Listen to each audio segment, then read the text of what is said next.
Hello, Year 4. So Pip has fallen asleep in the globe. Very interesting building. Completely true, it's burnt down that many times. You can still go and see it on the South Bank in London. Really great experience if you ever get a chance. Really see a play there. But let's see what happens when Pip wakes up. Chapter 20. When Pip opened his eyes, he was lying in a tangled heap on the floor. Tucked inside the nook, he rolled over, sat up and looked around. The sun had dipped behind the roof, casting the globe into shadow. The crowds had gone. A few people were walking along the galleries, picking up rubbish and stacking the cushions. The play must have finished. Hamlet had made his decision, but what had he decided? Did he do the right thing and kill his stepfather? Or did he remain a coward, unable to draw his sword, incapable of taking revenge? Pip looked around the theatre, searching for someone to ask. He noticed two men standing at the front of the stage, engaged in an earnest discussion. Pip couldn't hear what they were saying, but he recognised as actors who'd appeared in the play. One playing the gravedigger and the other playing Hamlet. Perfect, thought Pip. They'll know how the story ended. He hurried across the pit and stood at the foot of the stage. The two men were so involved in their conversation they didn't even notice him. During the play, Hamlet had worn black clothes and looked quite mad, pacing from one side of the stage to the other, waving his arms, shouting and wailing, veering wildly from glee to despair, passivity to violence. Now, dressed in brightly coloured clothes, he was speaking in a cold, clear tone, looking like a man who never lost control of his emotions. He was wearing a blue shirt which reached almost to his knees, a lush purple velvet jacket and leather trousers decorated with dangling tassels. A gold hoop hung from his left ear.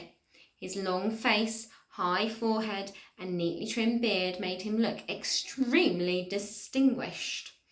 If you hadn't known he was an actor, you might have imagined he was a nobleman of great power and wealth, a duke or an earl, one of Queen Elizabeth's most favoured courtiers. "Don't you understand?" he was saying.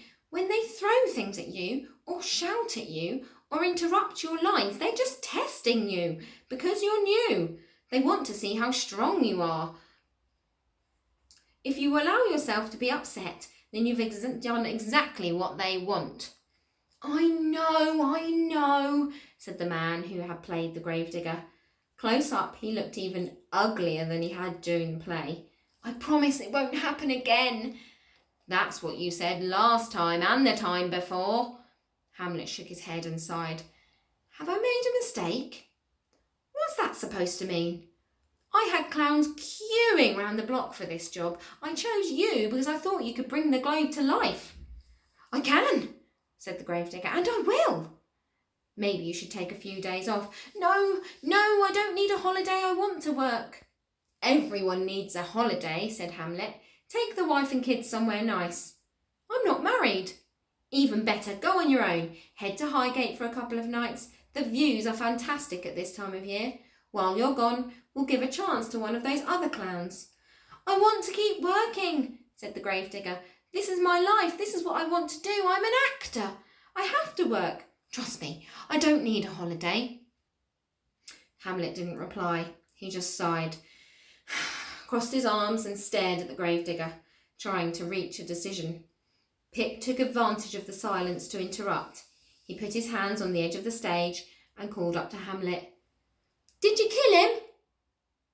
The actor who played Hamlet was not used to being interrupted. He was an important man, a respected man. Who would dare interrupt his conversation? Slowly, he turned his head and peered over the edge of the stage to see who had shouted at him. To his astonishment, he saw a small boy with a grubby face and the clothes of a peasant. He said, "Do I know you?" "No, sir," said Pip. "What are you doing in my theatre?" "I want to ask you a question, sir."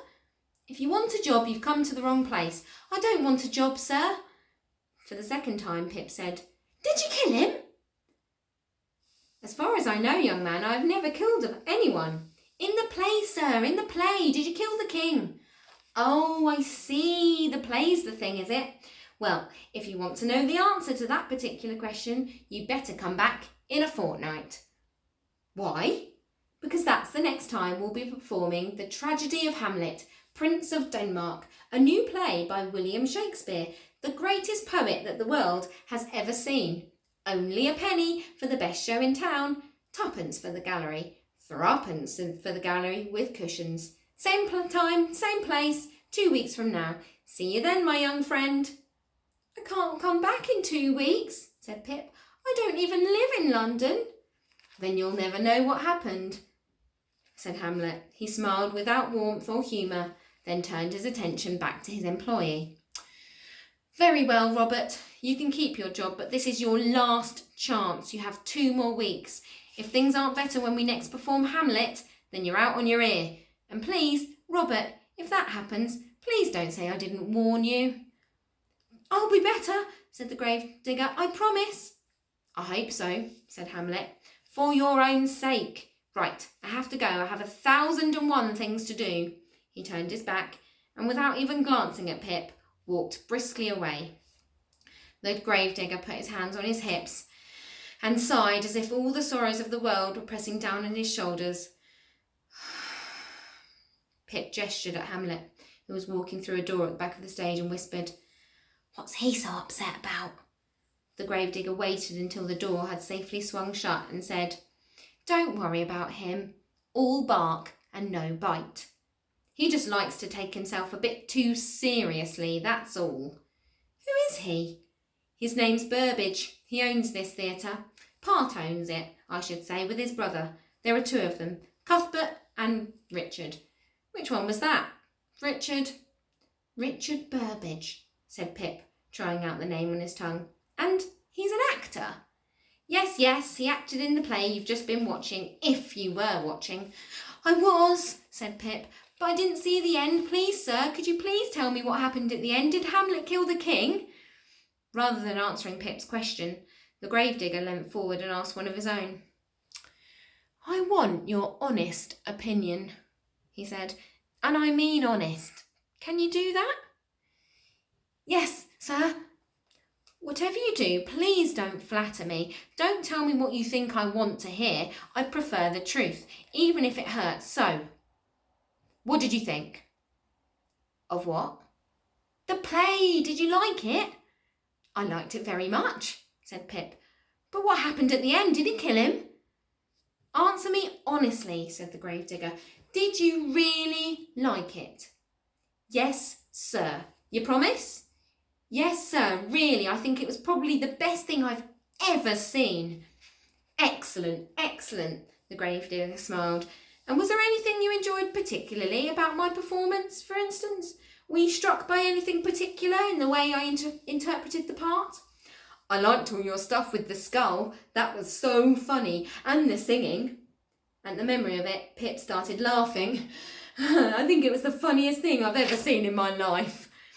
I'm delighted to hear that, the gravedigger leant down and held out his hand.